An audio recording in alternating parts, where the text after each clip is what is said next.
రంగాపురంలో రవివర్మ అనే ధనవంతుడు ఉండేవాడు. రవివర్మకి లెక్కలేని ఆస్తులు ఉన్నాయి. ఇల్లు, స్థలాలు, బంగారం ఉన్నాయి. ఎంత ఆస్తి ఉన్నా దాన ధర్మాలు చేయడానికి మనసు రాదు. పరమ పిసినారి. ఆ ఊరిలో అతనే ధనవంతుడు కావడం వల్ల ఎవ్వరు సాయం అడిగినా తరువాత రండి అని పంపేసేవాడు. ఒక్కరోజు రవివర్మ ఇంటికి పాలమ్మే రత్తయ్య వస్తాడు. అయ్యగారు, అయ్యగారు, ఎవరిది? ఆగండి, వస్తున్నాను. నేనయ్యగారు రత్తయ్యను. అప్పుడే రవివర్మ బయటికి వచ్చి, ఓ రత్తయ్య, నువ్వా? పొద్దున్నే పాలు పోసేసావు కదా, మళ్ళీ వచ్చావేంటి? ఏమీ లేదయ్యగారు, ఈ సాయం కోసం వచ్చాను. నా సాయం కోసమా? ఏం కావాలి? అయ్యగారు, మా అమ్మగారికి అసలు బాగోలేదు, ఆసుపత్రికి తీసుకెళ్ళాలి. అయ్యో, అవునా? మరి ఆసుపత్రికి తీసుకువెళ్లకుండా ఇటు వచ్చావెందుకు? అది అయ్యా, మీరేమైనా కొంచెం డబ్బులు సాయం చేస్తే ఆసుపత్రికి తీసుకుని వెళ్దామని మీ దగ్గరకు వచ్చానయ్యా. అయ్యో, ముందే రావాల్సిందిగా. ఇప్పుడే మా ఇంటిలో పనిచేసే రంగయ్యకి డబ్బులు అవసరమంటే ఇచ్చాను.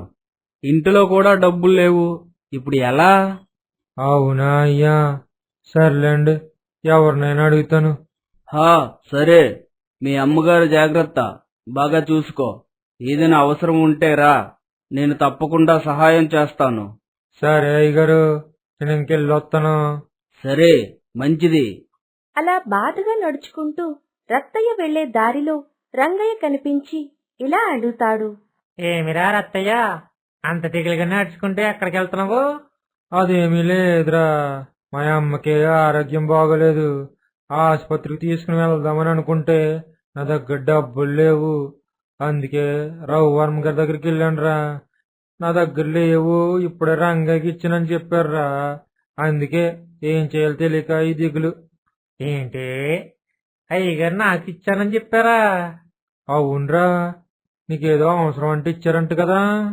లేదు, నాకేమి ఇవ్వలేదురా. మరి ఎందుకురా అబద్ధం చెప్పారు? ఎందుకంట బీట్రా, అయ్యగారికి నీకు డబ్బులు ఎక్కడ ఇవ్వాల్సి వస్తుందా అని నా పేరు చెప్పారు. అయ్యగారు పరం పీసినారి, ఎప్పుడు ఒకరు పెట్టింది లేదు. దానికి ఎందుకురా అంత బాధపడుతున్నావు? మన ఊర్లో దేవేంద్ర గారు ఉన్నారు కదా, అతను ఒకసారి అడుగు, తప్పకుండా సాయం చేస్తారు. సరేరా, ఇప్పుడే వెళ్తాను. దేవేంద్ర ఆ ఊరిలోనే ఉంటారు. రవివర్మ అంత డబ్బులు లేకపోయినా ఉన్న దానిలో అందరికీ తోచిన సహాయం చేస్తారు. ఎవరు ఏం అడిగినా లేదు అనకుండా ఇస్తారు. అలా రత్తయ్య దేవేంద్ర గారి ఇంటికి వెళతాడు. దేవేంద్ర గారు. ఎవరండి? అయ్యా, నేను పాలమ్ముతాను, నా పేరు రత్తయ్య. అవునా? సరే, ఏదైనా పని మీద వచ్చారా? అవునయ్యా, మా అమ్మగారికి బాగోలేదు, ఆసుపత్రికి తీసుకుని వెళ్ళాలి, కానీ నా దగ్గర డబ్బులు లేవు. మీరేమైనా సాయం చేస్తారేమని వచ్చాను. అయ్యో, ఆగండి, ఇప్పుడే వస్తాను. అలా దేవేంద్ర లోపలికి వెళ్లి డబ్బులు తీసుకుని వచ్చి రత్తయ్యకి ఇస్తాడు. అయ్యా, మీ రుణం ఈ జనంలో మర్చిపోను. ధన్యవాదాలు అయ్యగారు. అవేం మాటలండి, ఏదో నాకు తోచిన సహాయం నేను చేశాను. నన్ను నమ్మి ఇక్కడికి వచ్చారు. నేను మీతో పాటు రానా సాయం కోసం? వద్దులే అయ్యగారు, నేనెవరో తెలియకపోయినా సాయం చేశారు, అది చాలు. సరే, అమ్మని జాగ్రత్తగా ఆసుపత్రికి తీసుకుని వెళ్ళండి. ఏమైనా అవసరం ఉంటే నాకు చెప్పండి, చేస్తాను. సరే అయ్యగారు, చెబుతాను, ఆ మాట అన్నారు చాలు. అలా దేవేంద్ర ఇచ్చిన డబ్బులు తీసుకుని ఇంటికి వెళ్లిపోతాడు. అలా దేవేంద్ర ఎవ్వరు ఏం అడిగినా సహాయం చేస్తూ ఉండేవాడు. కాని రవివర్మ ఎవ్వరు సహాయం కోసం వచ్చినా రేపు రండి, ఇప్పుడు లేవు అని చెప్పేవాడు. మరునాడు వచ్చినా కూడా మరలా అలానే అనేవాడు. ఒకరోజు పొద్దున్నే రవివర్మ బయట కూర్చుని పేపర్ చదువుతూ ఉంటే అక్కడికి రామయ్య వస్తాడు. ఏంటి రామయ్య, పొద్దు పొద్దున్నే వచ్చావు? ఏమీ లేదయ్యగారు, పొలం దున్నడానికి ఎద్దులు కావాలి, అందుకే మీ దగ్గరకు వచ్చాను. మీ ఎద్దులు ఏమైనా ఇస్తారని. అవునా, ఇప్పుడేరా ఆ ఎద్దులు పొలం దున్ని వచ్చాయి. అసలే అలిసిపోయి ఉన్నాయి. మళ్ళీ పొలం దున్నమంటే అవి దున్నడం కష్టం. వాటికి కూడా విశ్రాంతి కావాలిగా. ఏంటయ్యా పొద్దు పొద్దున్నే పొలం దున్నాయా? వెళ్ళాయిరా, నువ్వెళ్ళింకా. అని చిరాకుగా చెప్పి లోపలికి వెళ్ళిపోతాడు. రామయ్య అలా నడుచుకుంటూ వెళతాడు. అప్పుడే రామయ్యకి దేవేంద్ర గారు వచ్చి, అవును, దేవేంద్ర గారి దగ్గరికి వెళ్తే ఏదో ఒక సాయం చేసేవారు. అనవసరంగా ఈ పిసినర్ దగ్గరికి వచ్చాను. అలా అనుకుంటూ దేవేంద్ర ఇంటికి వెళతాడు. అప్పుడు దేవేంద్ర బయటే ఉంటాడు. నమస్కారం అండి దేవేంద్ర గారు. రామయ్య, నమస్కారం. ఏంటి పొద్దున్నే ఇటు వచ్చావు? అది అయ్యా, మీ దగ్గర ఎద్దులు ఏమైనా ఉన్నాయేమో అని అడగడానికి వచ్చాను. ఒక ఎద్దే ఉంది రామయ్య, కావాలంటే తీసుకుని వెళ్ళు.